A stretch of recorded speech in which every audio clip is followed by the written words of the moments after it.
Olá, sejam bem-vindos. Nós vamos debater aqui um pouco sobre a COP, os resultados da COP28, realizada final de novembro, começo de dezembro agora. Essa COP foi realizada em Dubai, nos Emirados Árabes Unidos, que é um país que estruturalmente sobrevive da exploração de petróleo. Surgiram muitas dúvidas, mesmo antes do início dessa Convenção do Clima, por estar em um local, em um país, né, que é um dos líderes da OPEP. Para discutir os avanços e resultados dessa última edição da COP, nós convidamos alguns especialistas que estão hoje aqui conosco. Weber Amaral, PhD em Políticas Públicas Ambientais pela Universidade de Harvard e professor da Exalc, da USP, aqui em São Paulo.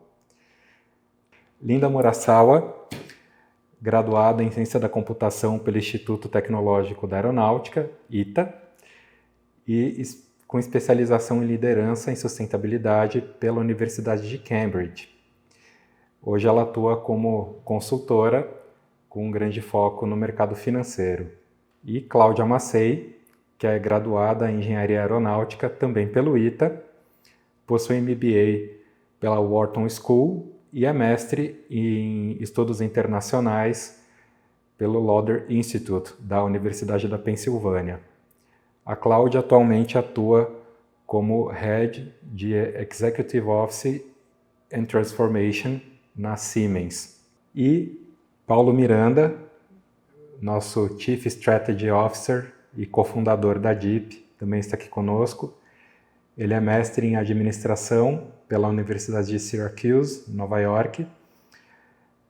Atuou em grande parte da carreira na Organização dos Estados Americanos, na ONU, no Banco Mundial e no Banco Interamericano de Desenvolvimento.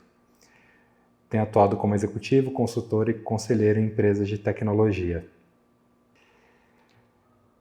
Bom, vou começar com uma pergunta para a Cláudia, né, que já está aqui na tela conosco. A COP28 marcou a retomada da meta de limitar o aquecimento global em 1,5 graus em relação à temperatura pré-industrial.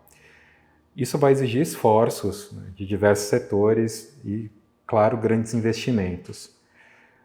Houve uma conferência na COP com participação de parlamentares brasileiros e membros da Confederação Nacional da Indústria.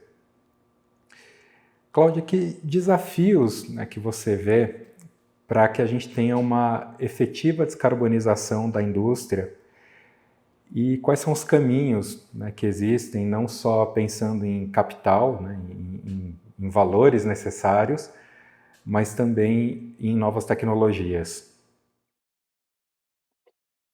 Bom, primeira coisa, super obrigada por ter sido convidada para esse webinar.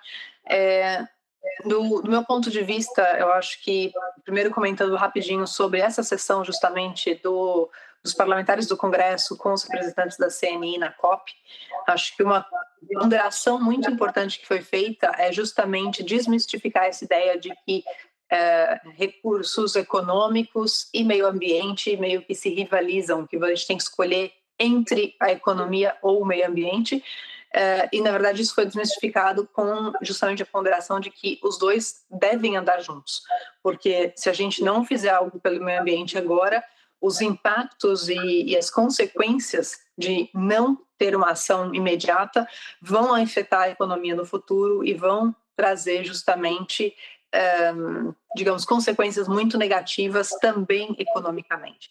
Acho que essa foi uma conclusão que já tinha sido defendida por vários experts no passado, mas é muito importante a gente ver representantes nacionais falando disso, porque quando a gente fala sobre a questão de descarbonização, claro que deve existir uma razão por trás disso quando a gente olha pela ótica do setor privado, principalmente. E, no fim das contas, mesmo que a COP seja uma conferência das partes e as partes sendo os países em si, a gente sabe muito bem que quem vai descarbonizar o mundo, no fim das contas, são aqueles atores, né, aqueles players que têm realmente ativos que acabam poluindo, que acabam tendo as emissões de carbono, e muitos desses são ou pessoas físicas ou o setor privado mesmo. Então, o que a gente vê é que, embora seja uma discussão de países, quem vai estar implementando isso sou eu, você, ou então empresas em que a gente trabalha.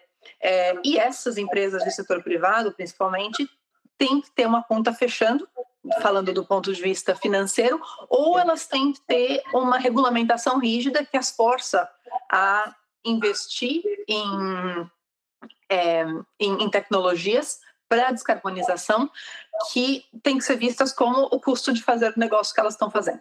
Né? Então, assim, ninguém vai acabar investindo em tecnologia para descarbonização simplesmente altruisticamente. É um pouco ingênuo pensar nisso.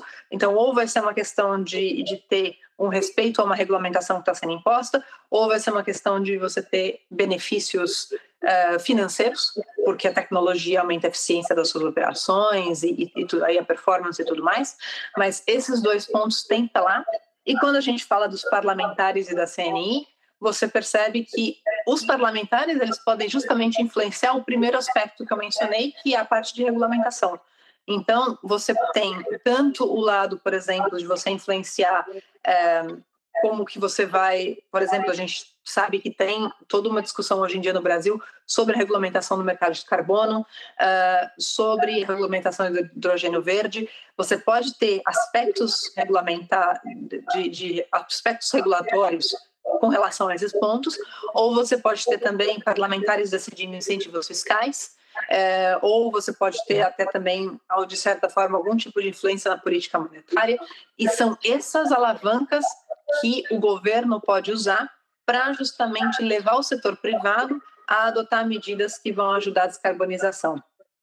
E claro que, se a gente olhar essa questão, por exemplo, de incentivos fiscais, a gente tem que sempre lembrar que também é papel dos parlamentares fazer isso de uma forma que aumente a vantagem competitiva do nosso país.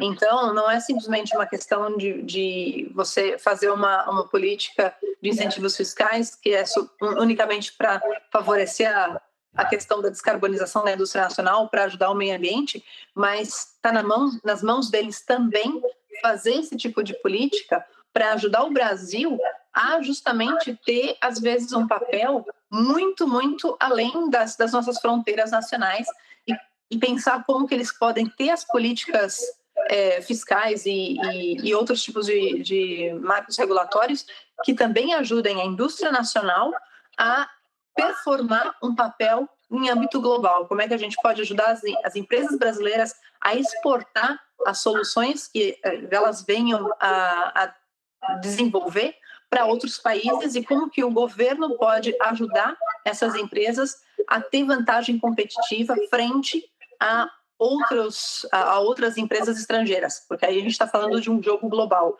Né? No fim das contas, a mudança climática afeta o planeta como um todo, os países todos vão estar fazendo esforços nessa direção, então não é unicamente uma questão de você endereçar o Brasil, é uma questão de você endereçar o mundo como um todo e clientes ao redor do mundo.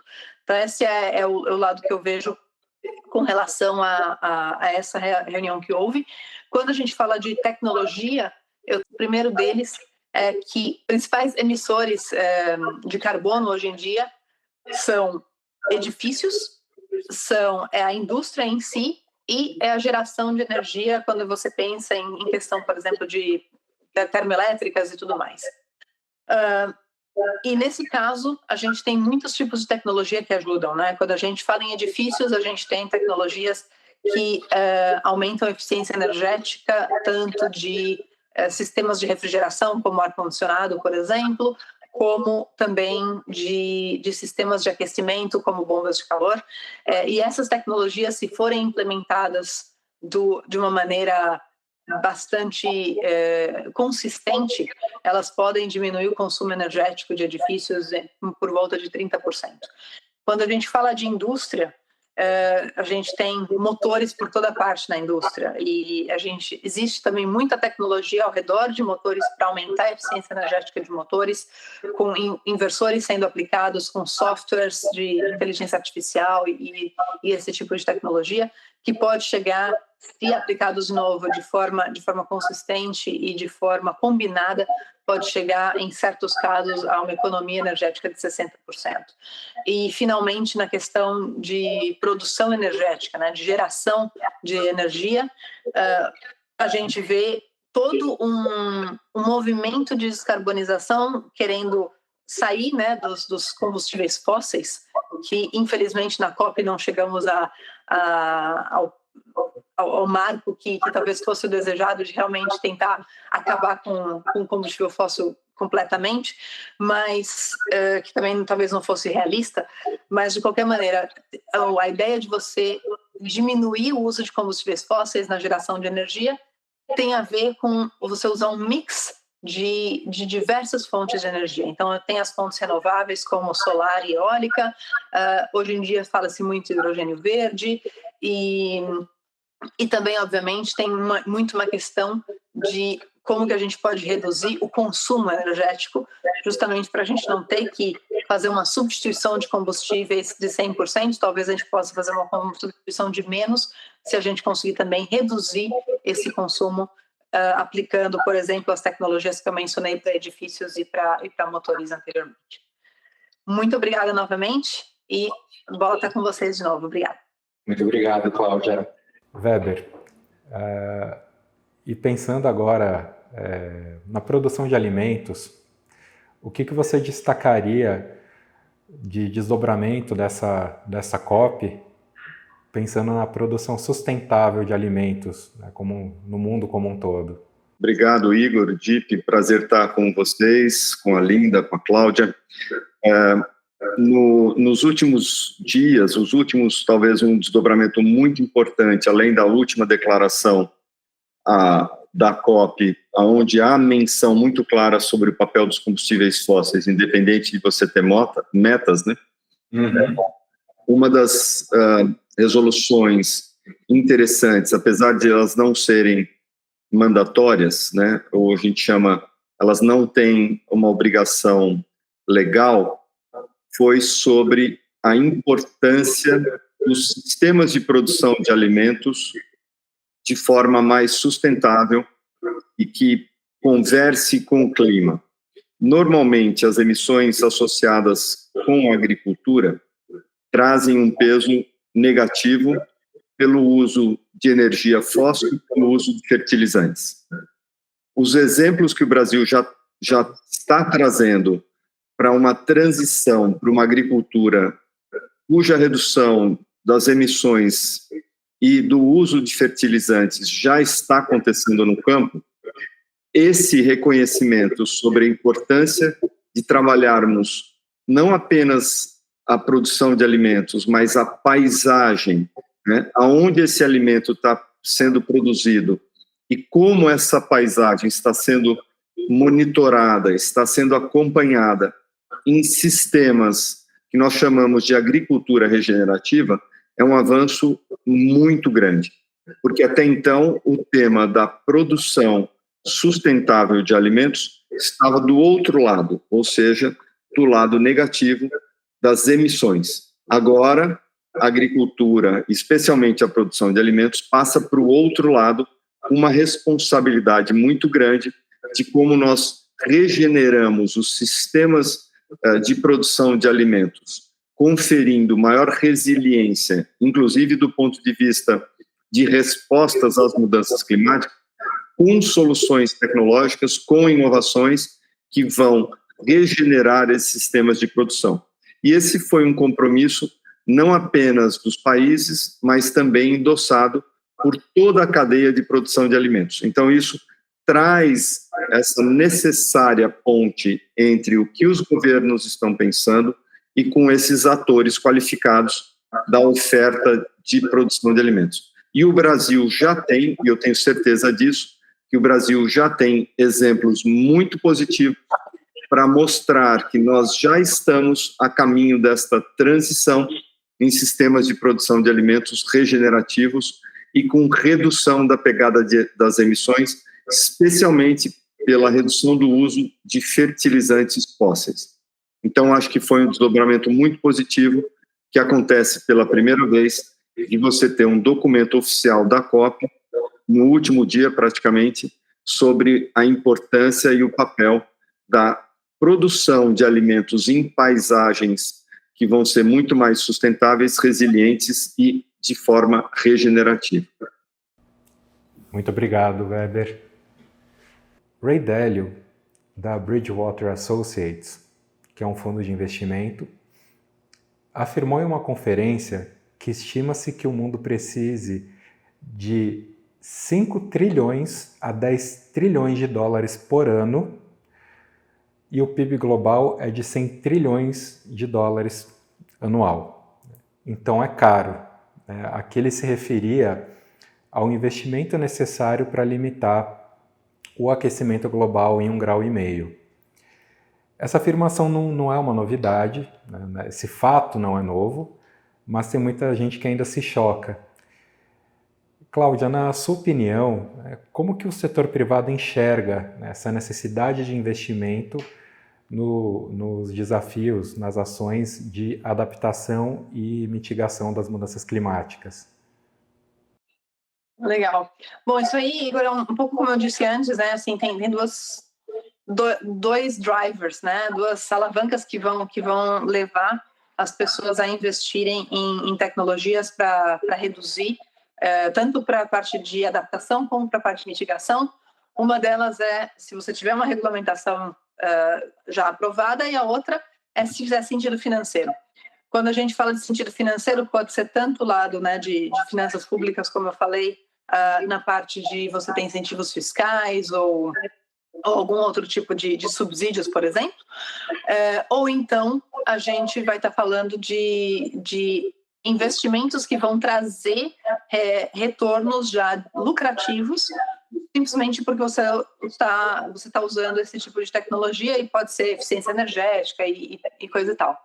Agora, o que a gente tem que entender é que, do ponto de vista de um investidor, é claro que ele vai preferir muito mais investir numa empresa que tem resultados tem um lucro maior, né? Isso aqui é mais lucrativa, que tem resultados mais positivos do que outras.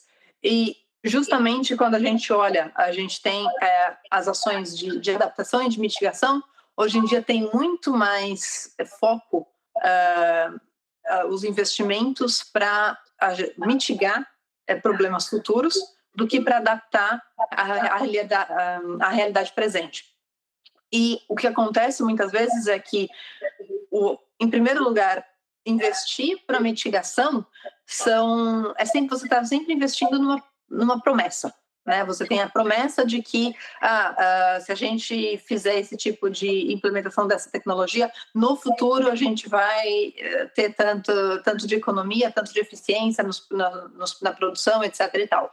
E muitas vezes investir na adaptação é aquilo que vai trazer resultados imediatos. Então, é sempre importante a gente pensar que é necessário um balanço, porque é necessário a gente dispor de fundos hoje em dia, tanto para ajudar a realidade atual, como para poder trazer frutos para o futuro. A realidade é que hoje em dia se investe muito mais em ações de mitigação, então é importante mover essa balança um pouco mais para a questão de adaptação. E a última coisa, justamente pensando pelas lentes de um investidor, é que você tem que, enquanto uma empresa do setor privado, você tem que buscar as tecnologias que vão te trazer retorno financeiro, se você tiver também querendo ser, digamos, uma empresa atraente para investidores, porque o que os investidores vão estar buscando vai ser sempre essas empresas que têm retornos financeiros mais positivos. Perfeito. Muito obrigado, Cláudia. Obrigada a você e um prazer estar aqui. Linda.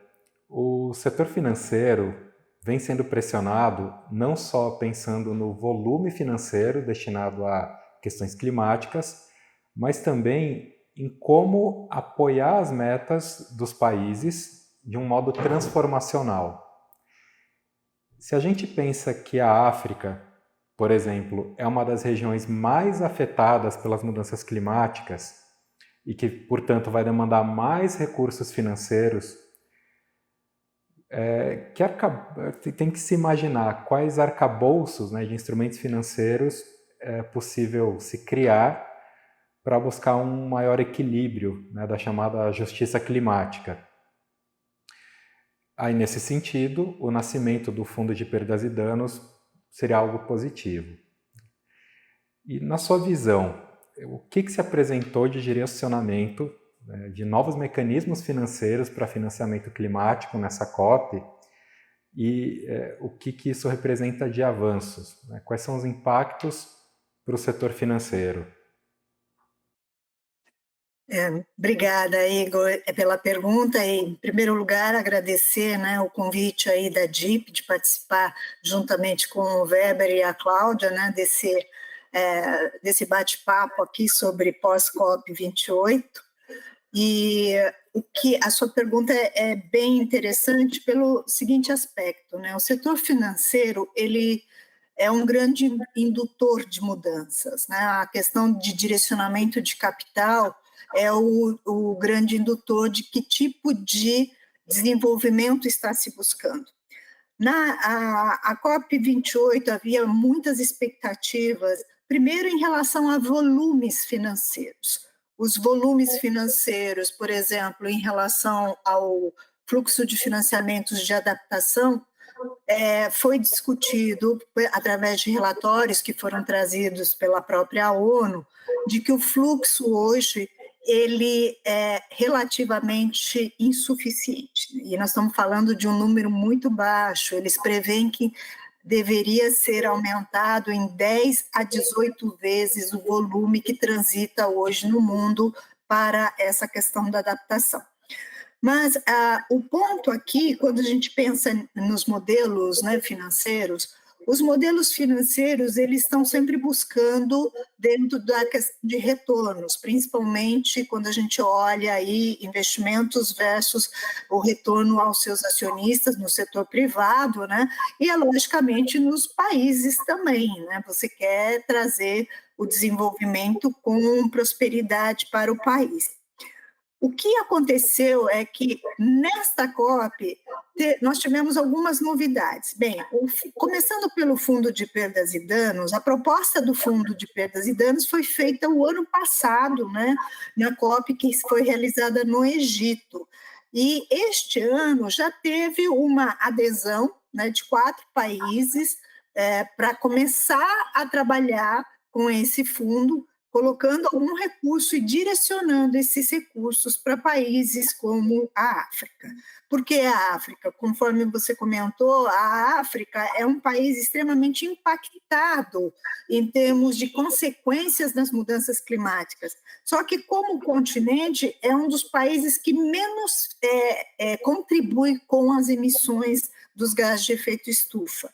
Então, a questão do balanço, o equilíbrio, a justiça, né, em relação aos empréstimos e financiamentos com a África, como poderiam ser tratados?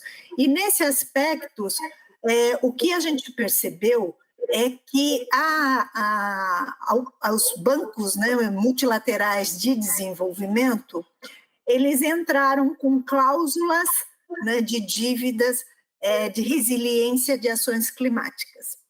O que significa isso? Significa que o país pode fazer um empréstimo, acontecendo um evento climático extremo, ele pode dar uma parada no pagamento da sua dívida, usar os recursos para que ele faça a restauração, né, restaure o seu país, para depois voltar à continuidade dos pagamentos. Então, isso é um ponto extremamente positivo quando a gente pensa nos países, principalmente, ou pobres ou que em desenvolvimento, que teriam, então, essa oportunidade de estar gerindo, digamos, o seu fluxo de caixa de uma forma mais tranquila. Só que tem um ponto, né? A partir do momento que você começa a trazer novos mecanismos, Isso, para ser implementado, ele precisa ser debatido e discutido junto ao setor financeiro para levar não só isso para as multilaterais, mas também para os bancos do setor privado. Porque quando você fala de empréstimos, por exemplo, e você está falando de uma cláusula como essa, você tem que definir nos seus contratos de empréstimo quais são as situações que vão utilizar esta cláusula. Então, essa situação significa, assim, criar um critério de elegibilidade, por exemplo, de quais as catástrofes que estão cobertas. Então, esse tipo de discussão precisa ser debatido amplamente aí no setor financeiro para entender como é que isso vai ser efetivamente operacionalizado. O outro ponto em relação às cláusulas, por exemplo, né, não só a utilização dos fundos e cláusulas, é quando a gente fala de inserir cláusulas de resiliência de ações climáticas, você precisa entender os riscos que estão incutidos nesta cláusula e calcular esses riscos e, naturalmente, ao calcular os riscos, colocar isso na representação de preço. Tá? Então, como isso vai sensibilizar o preço desses empréstimos? Ninguém tem resposta ainda, tá? Então, isso são pontos que surgem a partir das discussões que foram realizadas na COP28. Então, a meritocracia da COP28 em relação às questões financeiras é que houve manifestações de várias multilaterais, bancos privados também, dizendo que vão aumentar o seu fluxo de financiamento, né, para as questões climáticas, tanto de muito mais para mitigação, naturalmente, mas também havendo a possibilidade de se trabalhar com modelos de mecanismos financeiros híbridos, né, para trabalhar com adaptação e mitigação. Lembrando que a adaptação, a gente está falando, às vezes, não de recursos que são obrigatoriamente financiamentos, né, com retorno. Estamos, às vezes, falando de recursos que são doados, né, filantrópicos, e que para conservação ou a preservação de alguma localidade e a sua biodiversidade. Então, esses mecanismos que a gente chama de híbrido, né, na linguagem financeira, aí, o blended finance, né, cada vez mais vai ter que ser discutido para um equilíbrio, já que a COP28 ele lançou um tema dizendo assim que todos os financiamentos precisam ser acessíveis, primeiro disponíveis, acessíveis e justos, né? Então, para você poder ter esse tipo de financiamento para todas as ações climáticas, é necessário repensar sobre os mecanismos, como que isso vai ser feito, como que isso vai ser gerido, calculado, precificado, né? E há necessidade, então, de uma uniformização, né, porque o setor financeiro ele é uma uniformização metodológica global, e você precisa que isso seja discutido não só na COP, mas pelos bancos centrais, né, e todos os grandes atores aí do setor financeiro. Mas a gente tem que ficar feliz, né, que há uma intenção, um indicativo de que há um movimento para isso, né, para essas mudanças, e também volumes financeiros que estão vindo, né, não só para o Brasil, mas para o mundo inteiro, aí, principalmente para os países pobres em desenvolvimento, e tem oportunidades para isso. E o Brasil, a ministra, na conversa com a Dinamarca e a Alemanha, já conseguiu, inclusive, né, dinheiro para o fundo da Amazônia. Então, a gente já tem aí o compromisso aí da Noruega em 50 milhões de dólares e o da Alemanha em 100 milhões de euros para o fundo da Amazônia. Então, já estamos vendo alguns resultados, podemos dizer dessa forma. Não quero ser 100% otimista, mas eu acho que a gente também tem que ver que você juntar quase 200 países e fazer negociação, chegar num consenso, gente, isso é uma loucura. Então, a gente também tem que parabenizar todos os negociadores, todos os governantes que estiveram lá, e na intenção. Tem que acelerar? Tem que acelerar. E essa rapidez de combate às questões climáticas para chegar num 1,5 graus vai depender bastante do capital direcionado. Então, a gente precisa que investidores, toda a parte de políticas, tanto privada e pública, também estejam alinhados com essa vontade. Perfeito, muito obrigado, Linda. Como que você vê esse chamamento, né? Como que você enxerga que os países vão atuar, talvez no curto prazo, né, em cima desse chamamento do acordo dessa COP? Olha, esse é um ponto de atenção muito grande, porque nós sabemos que tem as questões das emissões, mas nós também temos que lembrar da nossa dependência do petróleo. A nossa sociedade moderna, atual, ela é dependente do petróleo, não só como combustível fóssil, mas nós somos dependentes do petróleo em quase tudo, né? Nós temos petróleo aí no plástico, nós temos aí na nossa tecnologia, nos computadores, nós temos petróleo nas nossas roupas sintéticas, né? Então, o petróleo ele está presente em várias coisas. Lógico que o combustível fóssil, nós estamos falando não só de transporte terrestre, mas nós estamos falando de transporte aéreo, nós estamos falando de transporte marítimo, e que implica em toda a logística, né, que nós temos no planeta, porque hoje nós fabricamos em um outro país, exportamos, aí você tem todo um transporte, às vezes marítimo, terrestre ou aéreo, então tem toda uma implicação. Então, a utilização do petróleo, lembrando que o petróleo ele é finito, né?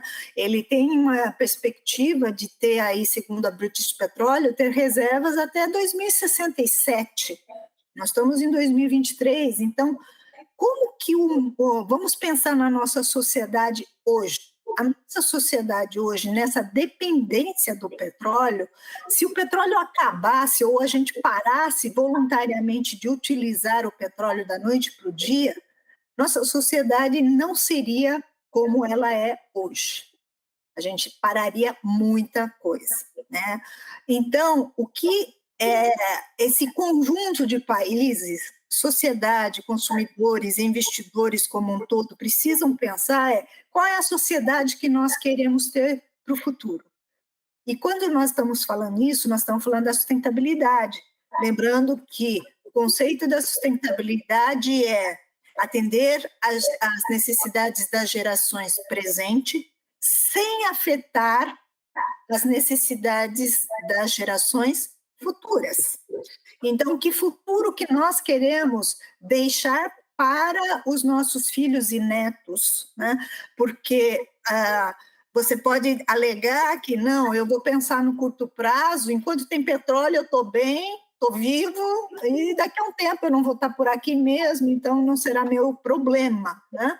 Mas lembrando que a questão da responsabilidade, não só individual, mas corporativa, né, política, tem que pensar no futuro. E esse futuro significa, então, não é simplesmente a gente parar de utilizar. A grande estratégia é como vamos investir amplamente em pesquisa e desenvolvimento para substituir o petróleo. Então, se eu quero continuar tendo transporte marítimo, como que eu faço para ter um transporte marítimo com combustível alternativo? Transporte aéreo, transporte terrestre, né? Quando a gente fala, por exemplo, temos aí a motorização, né, dos carros indo para o elétrico ou para o hidrogênio, mas lembrando que o petróleo ali tem um tal de pneu que a gente utiliza nos nossos automóveis, onde o petróleo também foi presente, né? Então, e aí quando você vai para a estrada, aquele asfalto preto ali, por acaso também tem petróleo, né?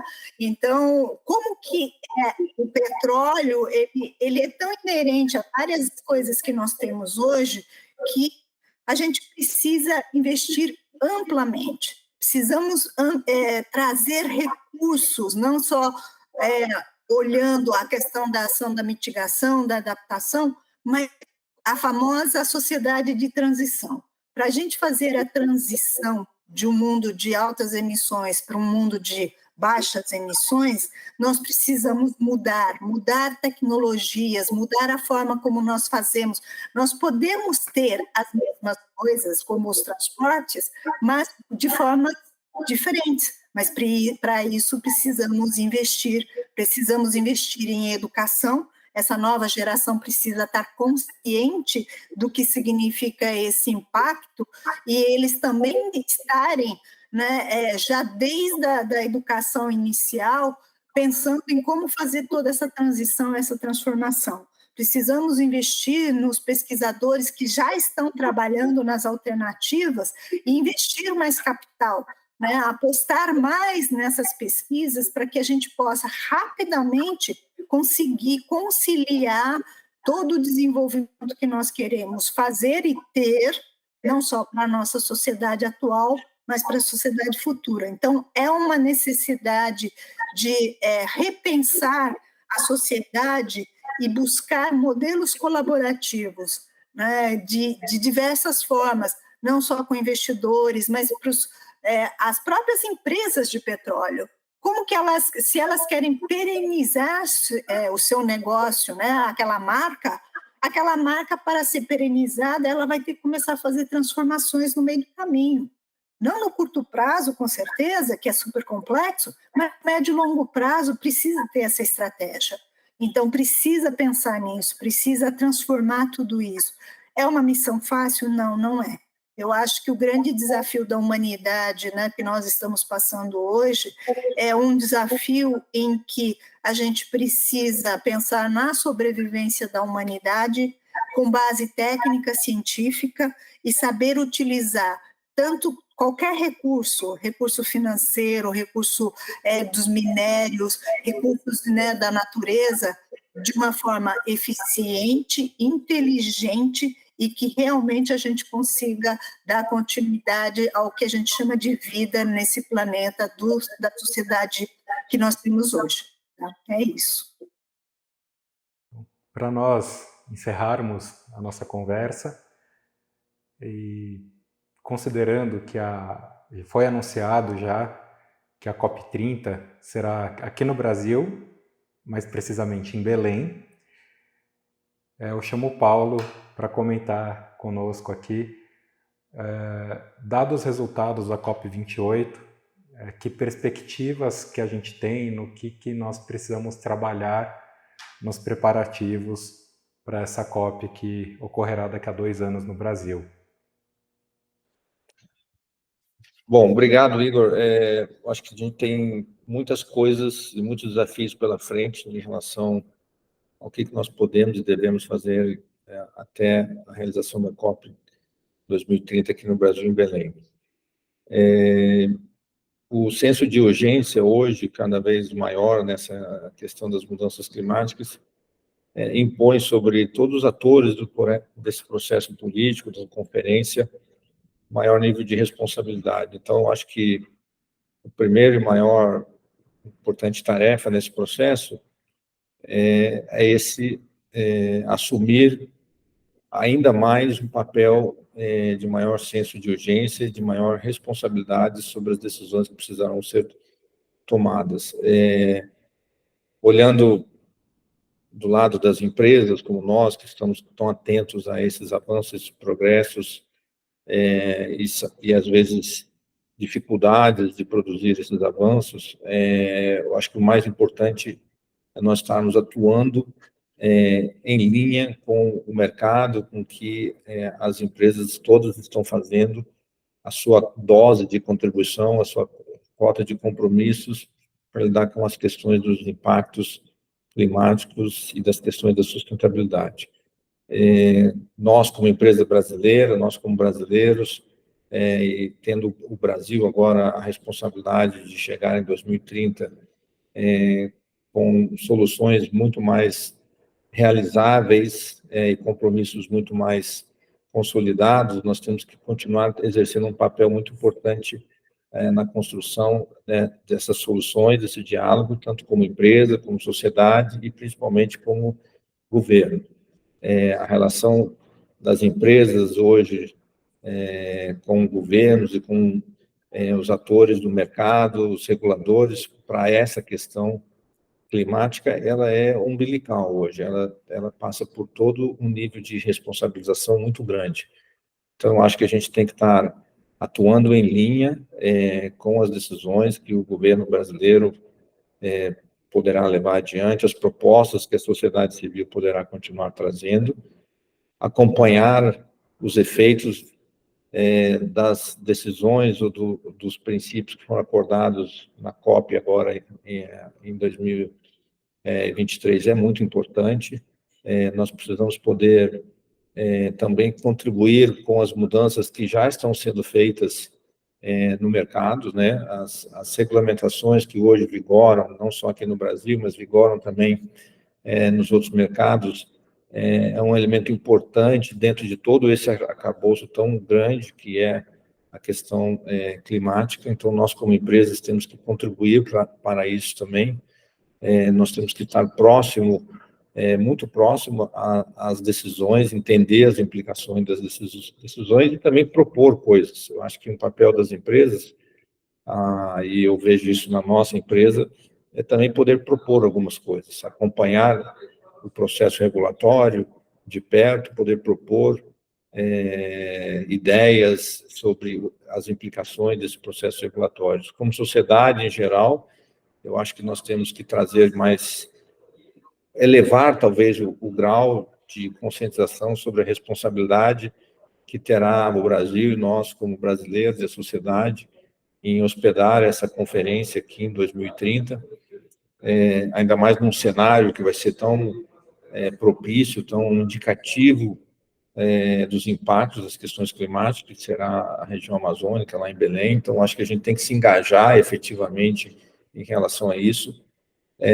propor também, como sociedade, soluções que possam mostrar que não há uma única solução para toda essa problemática, cada país terá que entender a sua própria dinâmica de como contribuir para isso falando em termos de sociedade civil.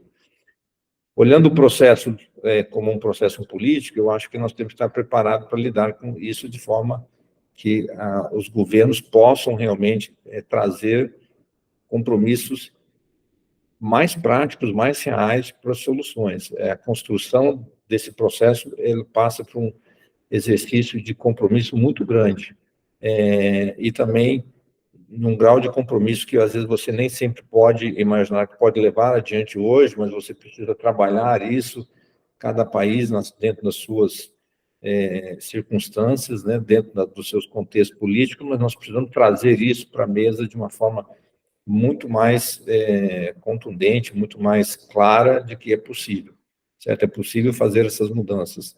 Nós estamos vivendo isso hoje sem precisar que haja uma manchete nos jornais, nas revistas, nos meios de comunicação. Nós estamos vivendo isso hoje no dia a dia, na nossa realidade do nosso entorno. Então, a gente precisa poder traduzir essas questões e levar isso cada vez mais para dentro desse processo político, com decisões que serão efetivamente possíveis de serem implementadas, compromissos que serão possíveis de ser realizados, principalmente pela iniciativa privada, porque é dentro da atividade produtiva, é dentro do que o capital consegue realizar em termos de benefício para a sociedade, que as implicações dos efeitos climáticos, dos problemas ambientais, têm mais evidência, onde a gente consegue mais detectar isso. Nós, por exemplo, como uma empresa dedicada a medir os impactos do mundo, medir os impactos dos nossos clientes, ajudar nossos clientes na gestão da sustentabilidade, conseguimos observar isso muito de perto.